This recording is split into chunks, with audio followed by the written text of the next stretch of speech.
Good afternoon, everyone. This is Sam Woodcock from iland. Thank you for joining us for the second of iland's Tech Talk series. We're running a number of Tech Talks across the months, both previous and current, and ongoing into 2019. And thank you for joining this Tech Talk series. Today, we're going to be talking about how to size virtual machines and workloads for disaster recovery, but also workloads in the cloud in general as well. So thank you for joining me. Just a little bit around the agenda. I'm going to do a little introduction to myself and iland as a company. Next of all, I'm going to do a demonstration of the iland Catalyst product. And next of all, the final stage, we're going to be doing a Q&A as well. So as we're running through the Tech Talk, if you have any questions, just pop those in the GoToWebinar box. I'd be happy to answer those throughout the webinar and actually at the end as well, that Q&A. Really think of any questions that you have and post those.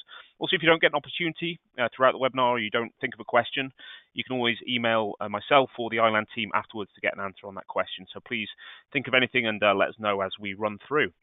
So first of all, the introductions. Let me go into those. On screen, you can see there, that's myself, Sam Woodcock. I'm currently the director of the solution architecture team within iland in Europe and in Asia. I've been with iland 6 years. I really kind of responsible for designing solutions for customers, whether they're looking at disaster recovery, they're looking at cloud backup, they're looking at our production hosting facilities.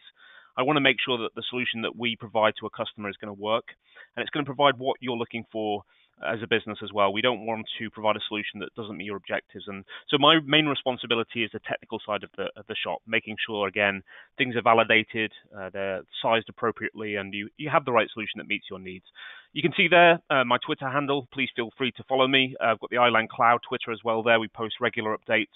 You can always see the latest seminars we're doing, both physically in the London office that we have here today, but also the Tech Talk series that we both publish on YouTube and actually live stream as you are doing today.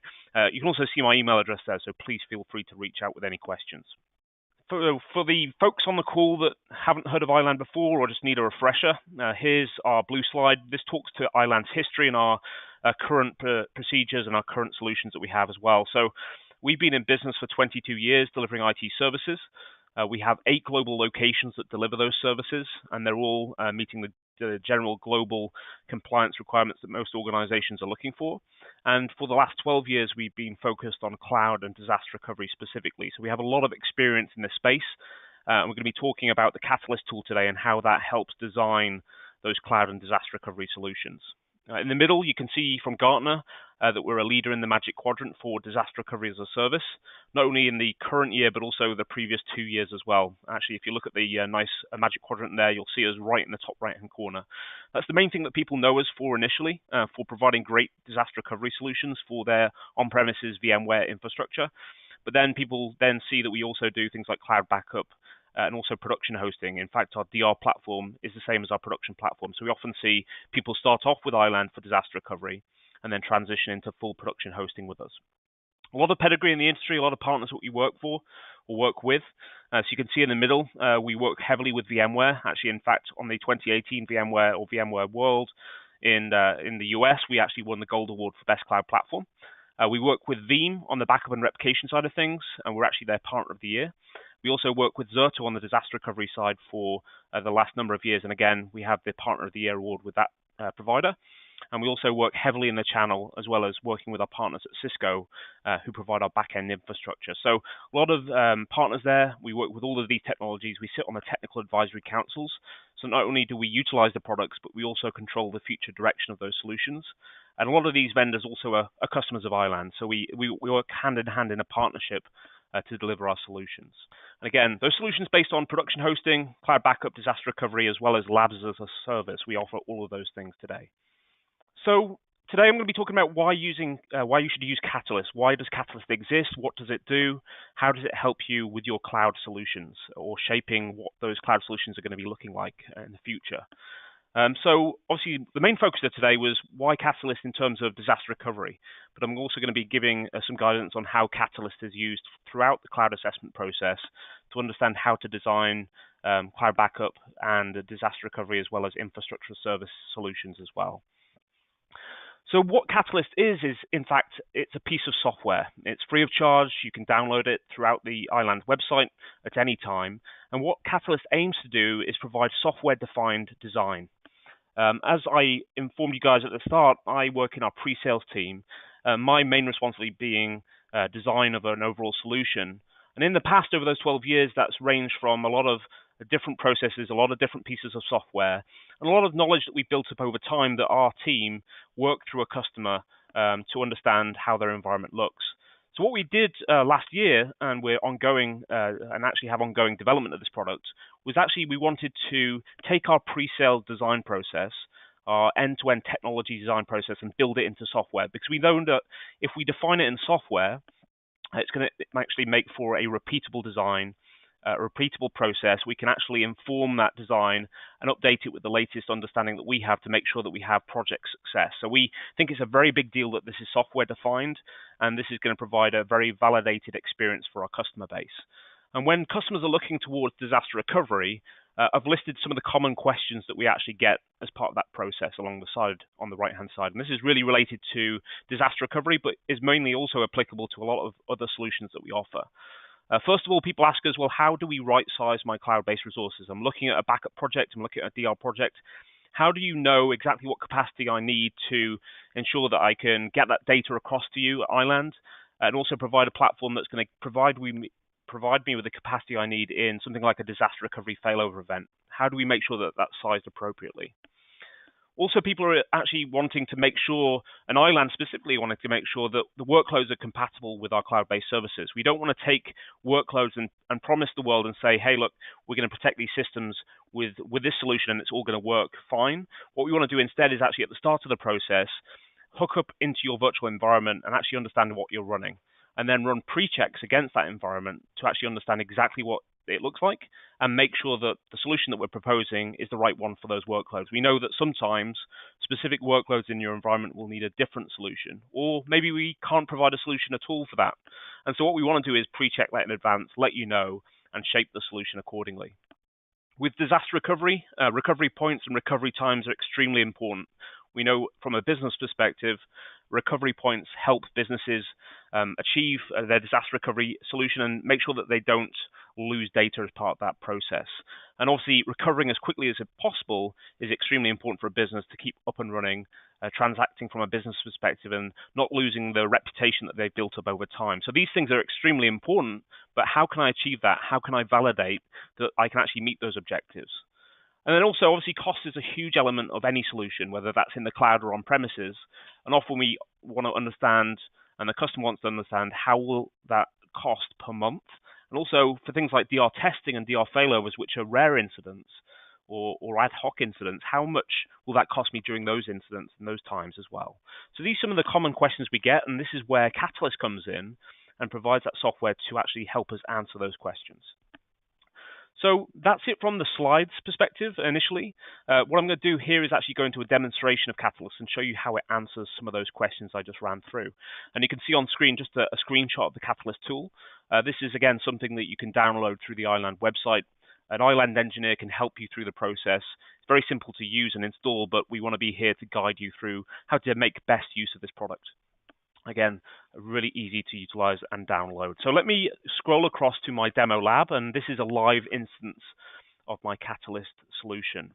What Catalyst needs is a virtual machine that sits on your network. That virtual machine needs network access to your virtual center, and it needs the ability to be installed on a Windows-based machine. We have a guide of what prerequisites are needed, but typically any operating system from Windows, whether that's server or client, can be utilized, and you install the Catalyst software within it. That can be downloaded through iland's website, simply an executable that you run. That executable brings up a web server, and you're accessing the Catalyst tool through either Chrome or Firefox would be the recommended route to utilize the service. As you can see here, I'm actually connected to the Catalyst calculator. Once you're in Catalyst, it's very simple to get connected to the virtual center. So this is how we understand what your virtual machines are and start to understand and answer some of the questions that we just ran through as part of the slides. So first of all, what we would do is we would add a virtual center to the Catalyst tool. And you can either add a single virtual center or multiple virtual centers. You might have just one location in the UK or in Europe, and you're happy with that location, or you might have multiple virtual centers globally that you want to understand the costs and the implications and the solutions available to you from an iland perspective. So here is where we can add a single or multiple virtual centers, and we would simply provide the host name, the username and the password of those virtual centers within the Catalyst interface.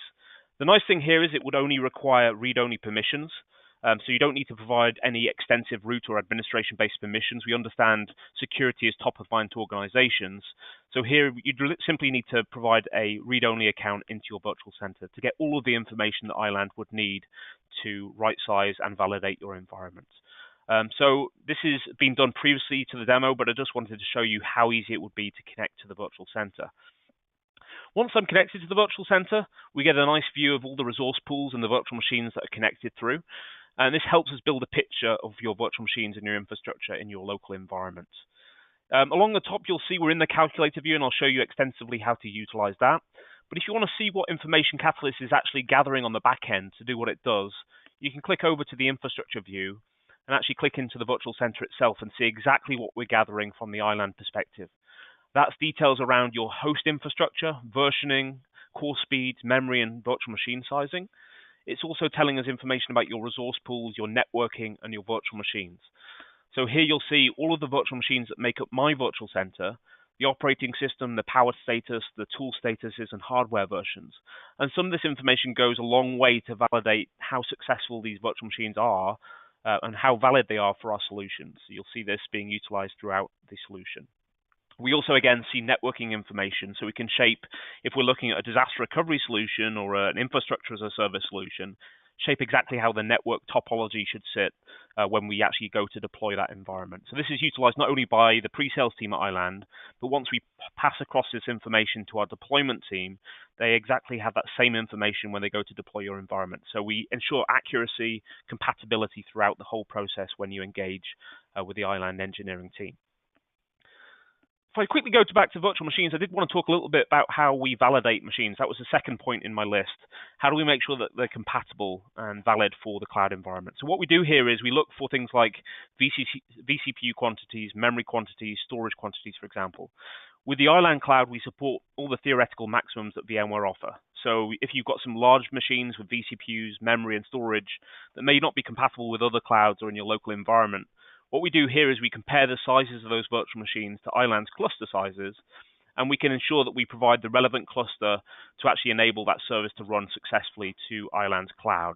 So we're doing that validation up front in terms of sizing, but being a VMware-based platform and having a very large-scale environment, iland can support very large configurations. For example, machines maybe with 10 terabyte volumes, for example. Those types of things are completely valid in the iland cloud, but we want to make sure that as things change both in our environment and yours, we understand exactly how we should shape that solution. Another big one, when you look at a cloud provider, is typically the VMX version. So you can see in my environment, I've got VMX versions from 9 to 11. As VMware bring out latest versions of vSphere, it may be the case that you're running slightly larger or higher versions of VMware tools or VMware hardware versions to iland. So what we actually do here is validate what you're running to what we're running and highlight any areas that we need to address potentially as part of the solution and make sure that our platform is going to be able to successfully run your virtual machines within a DR event. And so that's something we also validate alongside things like RDMs, raw device mappings, clustering, for example. Those things may need different solutions for DR, and we want to validate those things up front so we understand where we should take the design as we work through from a solution design perspective. So some of those things, again, we've built those into software. We built that into a software designed or defined design process, because when we define those things in software, we don't need to make sure that everyone is on the same page from a training perspective, although we do that from our side. We build that in so that it's repeatable, accurate, and it's always done by the system. And that's a really big benefit as a result of defining that in software. So now we're connected to the vCenter. You can see all of my virtual machines on the left-hand panel. What you see on the right-hand panel down at the bottom is virtual machine groups. So this is where I can start to build an assessment on different virtual machines in my environment. And again, iland offers a range of services, and you can get assessment on all of those things here within the Catalyst tool. So here, what we'll do is it's created a default group here. What I'm going to do is going to create a list of all my virtual machines. And this is going to be all my virtual machines in Europe, for example. So I'm going to put the EU. So for imagine you have multiple vCenters connected to Catalyst, you might just want an assessment on what DR as a service looks like for your European division. And that's where we can create a group there. But you might also want to get an assessment on maybe just your tier 1 applications in the EU. So we can define another group for those systems. So once we've defined the types of grouping structures that we have, we can then select and deselect virtual machines in my environment. So first of all, we're going to do an assessment on all the virtual machines in my environment. So simply I can select the resource pools I'm interested in. What's happened there is we then have a list of the 33 machines and the exact CPU, memory, and storage capacity we need for either an infrastructure solution or a disaster recovery solution. We know that up front. We know that this is 100% valid, and we know that we're going to do those pre-checks against it so we can understand exactly what those look like. But alongside maybe getting that assessment for disaster recovery as a service, your management team has asked you to keep an eye on what it would cost to do infrastructure as a service in the cloud. What would it look like from a technical perspective? What would it look like from a commercial perspective? Well, we have the information to give you that assessment alongside that DR assessment as well. But also to add to that, if you're looking for things like cloud backup, you can also get an assessment on what type of storage you would need in the cloud to facilitate a cloud backup solution. And so we built into the Catalyst tool a calculator that will understand exactly what capacity would be needed for different types of retention policies that you might want to meet for different types of systems. So in my case, if I do 7 dailies, 4 weeklies, and 12 monthlies on those 33 servers, it's letting me know that I would need about 6.5 terabytes of storage within the cloud to run that type of retention policy. And it helps me model those different scenarios and get commercial pricing on that from iland to see what's achievable both from a technical and a business perspective. What we also do is we gather, and in my environment, my machines aren't doing a whole lot here today, but in my environment, I also see CPU usage both at a peak and average perspective, as well as memory consumption from a peak and average perspective. So in that case, what this helps us achieve as well is we understand exactly how much capacity you need in a DR event or a production event. But we also understand that if you're doing a disaster recovery failover, we're able to give you predictive analysis on the costs of that in that event as well. So, for example, you're consuming on average 13 gigahertz, about 63 gigs of RAM, and Catalyst has told us that information. iland can very quickly tell you how much that's going to cost you if you ever fail over, not only for an hour, but also maybe for a month or two in the iland cloud. iland's disaster recovery model is purely based on a consumption-based model for CPU and memory. And that means that you have the capacity you need if you ever have to fail over. You only pay for the usage of resources, and we really right-size that accordingly to what you need and charge you for those resources just for what you consume. So this helps us really understand how much we should budget for DR. Alongside the CPU, memory, and storage, again, we understand the networking layout and networking topology, so we can actually make sure that that's right-sized for your relevant solution. But one of the critical elements of disaster recovery infrastructure as a service and backup is, can I achieve my recovery points, recovery times, and can I connect to the cloud in a manner that's going to give me the performance I need and the data connectivity I need to achieve the solution? So what we did is we built the ability to, when you launch the tool, run an automatic latency assessment against any of iland's 8 global data centers, so we can understand which data center is closest to me and which gives me the best possible performance from a networking perspective. And we can then validate which one works from a geography and a networking connectivity perspective. Helps you make sure you pick the right location for your cloud environment, whatever the use case. But what we also built is a speed test that takes that information and actually gives you exact throughput information, both from an upload and download perspective. So, for example, if I have done my latency assessment and I see that maybe in this case I'm running in a US-based environment and I want to run a speed test assessment against Dallas, I can actually run a speed test natively in the tool. And this will actually utilize my own production bandwidth where I'm running the tool and help me understand what I would achieve from an upload and download perspective. And using that information, we can then validate that bandwidth is going to meet my needs to successfully replicate data in a DR solution, or whether I might need to increase my bandwidth because maybe it's not enough to achieve the replication initially and on an ongoing basis from a disaster recovery perspective as well. And then from a production side, again, this helps validate those types of use cases. Is the latency accessible for production workloads? Will I be able to transit the data to and fro the cloud with my connection, or do I need to update that? This is just giving you some real-world information that's typically hard to achieve and understand, and helping us plug that in and validate that everything looks good, or whether we need to make any changes to both the production bandwidth that you have or the disaster recovery bandwidth that you have as well. So really helps answer that question. Now, what we also have is once we have run the speed test, for example, we plug those values in, and based on what you've chosen to protect or back up or run, it will actually tell us estimated seed times, how long is it going to take to initially get that data across to your iland? And then when I do differentials, maybe per day or per week, what does it take, or how long is it going to take to send that data to the cloud as well? And this is where we highlight whether maybe there's the case where you do need to increase your bandwidth to achieve what you're looking for from a recovery perspective or a data replication side of things. So really giving some real world figures and applying them to your exact environment here. The other piece that I think really helps is the ability to then define those groups as we first saw. So we're maybe just interested in everything, but maybe we can't get the budget for everything right now. And so we want to get commercial pricing and a technical solution around just my tier one applications.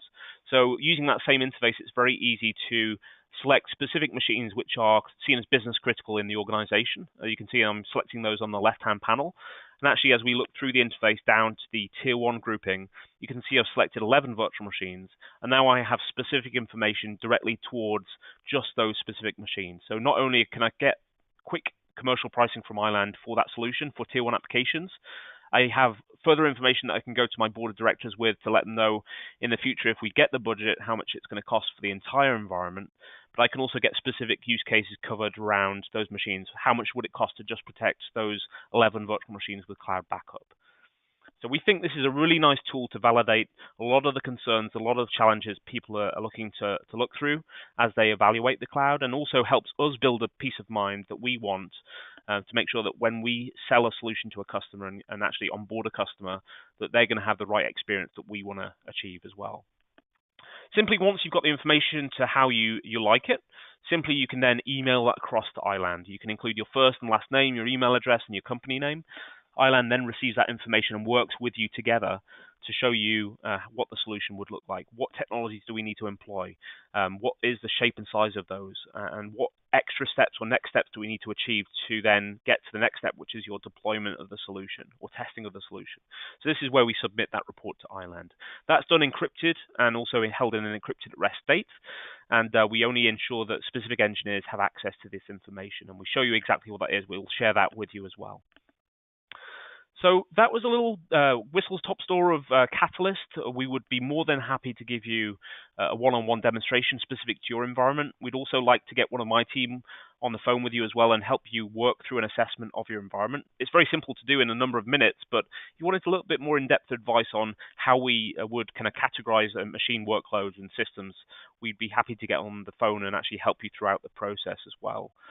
But going back to the slides, that was a demonstration of Catalyst.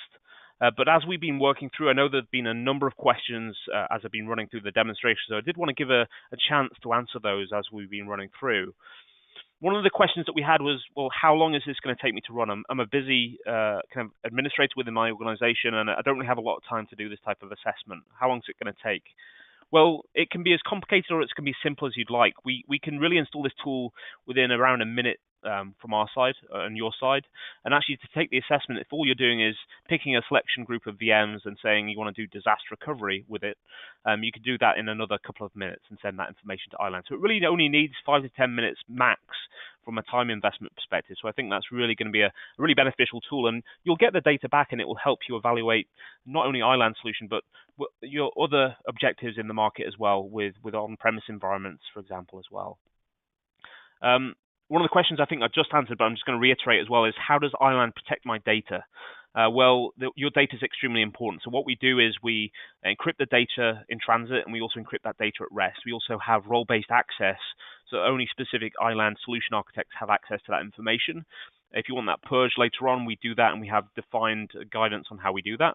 And we always share that information back to you as well. So we want to make sure you're comfortable with this, and we can provide as much documentation around that as well from our side. We also align to things like GDPR from our side. We have the BSI 20012 certification, not only on our cloud platform, but throughout our organization.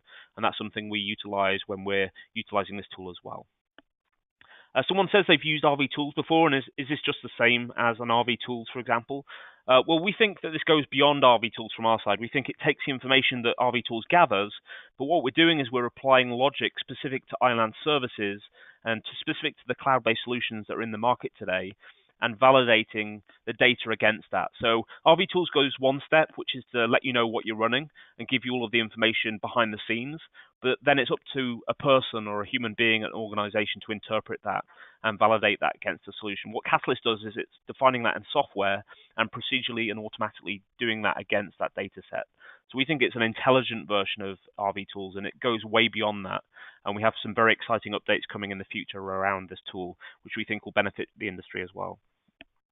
Another question, can I run this more than once? Yep, you can run this as many times as you like. You can run an assessment initially with iland, but maybe a bit of time passes. We would always encourage to run this again if a lot of time's passed, because obviously with a lot of organizations, IT changes day to day.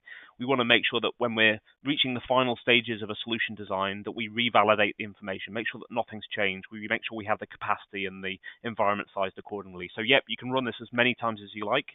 Actually, this is part of our account management review process as well, that we actually engage with you and see what's changed maybe 6 months later or 12 months later, run a health check, see what we can protect that isn't being protected today in your environment. So we would always engage with you as a part of our account management team and run this again later on with you. We have a lot of partners, iland, managed service providers, resellers, for example, of our services. Some partners here have asked the question, can we use this with our customers? Certainly we see this being used by our partner base, and actually that's one of the reasons we developed the tool. We wanted to make sure that our partners had tools available that would enable them to make sure that the solutions that they sell and provide are as accurate as possible as well. So definitely partners can run this tool, and if you've got a partner that you work with, please put them in touch with iland, and we'd be happy to run through how this would help them with your solution that you're looking for. The other last question that I have is, how do I run this tool? Can it be done unassisted? Certainly, we'll provide all of the guidance. We provide video content. We provide documentation. But you can run this tool yourself. It's simple to run. But if you do need assistance, we're always here. So definitely you can run unassisted. But let us know if you have any help that you need as well. So I think that's all the questions I had. The last thing that I have here to tell you is really that we're running a range of Tech Talks at iland. The upcoming Tech Talks that we have are always available to see at iland.com/techtalks webinar with hyphens between there, as you can see on screen. In October, we're running a disaster recovery considerations webinar, showing the considerations when you're considering native VMware-based clouds versus the hyperscale clouds in the market. We think that's going to be very interesting. In November, we're going to be talking about iland Secure Disaster Recovery as a Service, powered by our Veeam partner. So how Veeam technology and iland is going to market together to deliver disaster recovery solutions. We've got some very exciting things to see in November. And then in December, we're going to be talking about iland Secure Cloud Backup Solution with Office 365. So iland today offers Office 365 backup, backing up not only mailboxes and calendars, but OneDrive and SharePoint on an indefinite retention policy. So if you've got Office 365 today, please tune in to that webinar in the future, but please reach out today. We have some really good offers today on that solution, and our team would be happy to show you what's possible there from a backup perspective. The last thing to mention as well is that we have a seminar coming up next week, 27th of September. That's in the Shard in our central headquarters. You can see there a really nice picture. We're on the 24th floor of the Shard. And that's, again, going to be a specific seminar around hyperscale versus native VMware, finding the right cloud for your business for disaster recovery. So we've got some last-minute spots. It's a very busy seminar, but please go to that URL. We'd be happy to see you, welcome you to our HQ, and show you some demonstrations one-on-one. Please do so. But with that, all I've got to say is thank you for tuning in. This is going to be available on YouTube at a later date. Please feel free to join our YouTube at iland Cloud and see future Tech Talks and past Tech Talks. The last link here you'll see is the link to download Catalyst. Go to iland.com/iland-catalyst, and you can download the tool today and run assessment on your virtual infrastructure. So I do appreciate everyone's time. I know everyone's really busy cranking away at the projects. Obviously, there's never a shortage of IT projects, but please reach out. Please visit this link. Please run Catalyst, and we'd love to show you what solutions we have to meet your needs as a business. So thank you very much.